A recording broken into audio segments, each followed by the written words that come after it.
This is Shelley Kraft coming to you live on SNNLive. We're at the Marcum MicroCap Conference 2015 in New York City. I have with me Dr. Graham Kelly, Novogen, symbol NVGN. It's a publicly traded company. Graham, welcome to SNNLive. Shelley, thanks for having me. It's good to have you. Let's get an overview on Novogen, and then I'm going to have some questions for you. Okay, well, Novogen is a biotech company, or more specifically, we're drug discovery and drug development. We're preclinical. We're about 6 months away from having our first product into the clinic.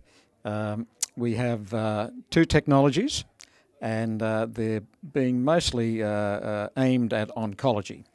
We are across the whole spectrum of degenerative disease, which includes things like muscular dystrophy and Alzheimer's, but oncology is our main focus, and that's where we're up to at the moment. So it's a new molecule development. Yeah, these are two small molecules. They're cytotoxic. So we're doing something that almost nobody else is doing in the space, which is we've gone back to the old-fashioned cytotoxic chemotherapy. This is what has been doing the heavy lifting in chemotherapy for the last 35 years and probably still going to be around for another 35 years. The trouble is, as good as it is, it's not that good. It doesn't work all that well. So we're focusing, rather than going off on a tangent and looking at brave new world technologies like gene silencing and immune checkpoint inhibitors and so forth, we decided to look at making what we know works work better. And that's what we're on about. So you take the toxicity and you're working on reducing the toxicity and at the same time making it more effective, I would imagine. Pretty much so, yeah. I mean, the easy way, I think, to understand what we're doing is to think of a beehive, where you've got a queen bee and she makes all the worker bees. And that pretty much is what happens in a tumour. The tumour has a small number of cells that are called cancer stem cells or tumour-initiating cells. And these are the little guys that actually keep the tumour going and spread it. And they produce all the daughter cells, and the daughter cells are like the worker bees in a hive. They grow and grow and grow until they ultimately form the bulk of the tumour. Now, when you undergo radiotherapy or chemotherapy and the tumour shrinks, what happens is that those daughter cancer cells, or the worker bees, they're sensitive, they die. But the old queen bee, she survives, and these tumour-initiating cells are totally resistant to radiation and any drug that's on the market at the moment. So that is why the tumour recurs, because those cells stay there and they happily live there for weeks, months, sometimes years, until they finally come back with a new generation of daughter cells. But this time that new generation is more aggressive, it's angrier, is more likely to spread, and that recurrent cancer is what takes most of us if we ever get a malignant tumour. So if it's my understanding, what you're saying is now you're going to develop something that targets the queen bee, so to speak. Exactly. And it's going to be, I think the key word is targeted. Yeah. There's about 8 companies in the world that we know of that are working on drugs to try and kill the cancer stem cells.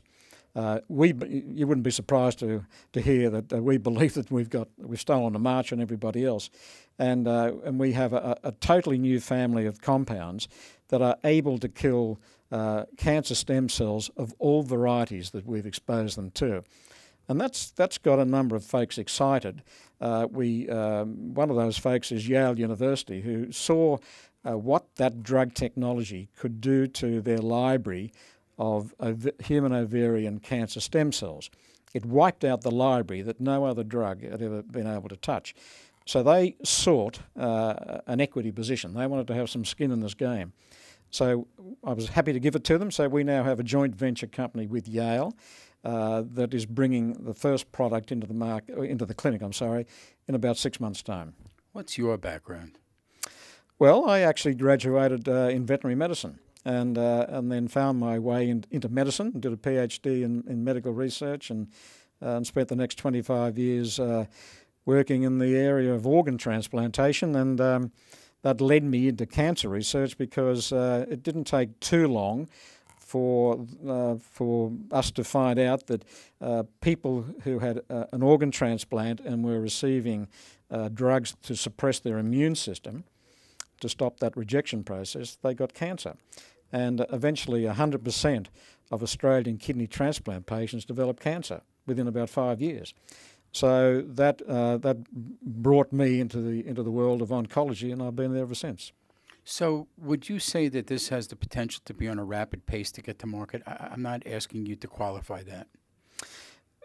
The FDA has really become very flexible in recent times. So the whole notion is that if there's an experimental drug that's showing good evidence of clinical benefit in its early stages, then the FDA is keen to have a talk to companies to see if what they can do to expedite getting that drug into the market, because people are dying every day from this terrible disease, and so the FDA has been very flexible in their attitude, and so we hope and we expect that this first drug will show some clear clinical benefit, in which case we would hope that it could go through that accelerated system. Let's get your website right now. I know our audience is going to want to visit it, so let's go. Okay, well, it's all the W's with Novogen, Novogen.com. Ladies and gentlemen, Dr. Graham Kelly, Novagen. It's a publicly traded company, symbol NVGN. I'm Shelley Kraft. This is SNNLive. We're coming to you live from the Marcum MicroCap Conference 2015 in New York City. Graham, I want to wish you luck. I think it's an important development. Thank you, Shelley. I appreciate that. Thank you.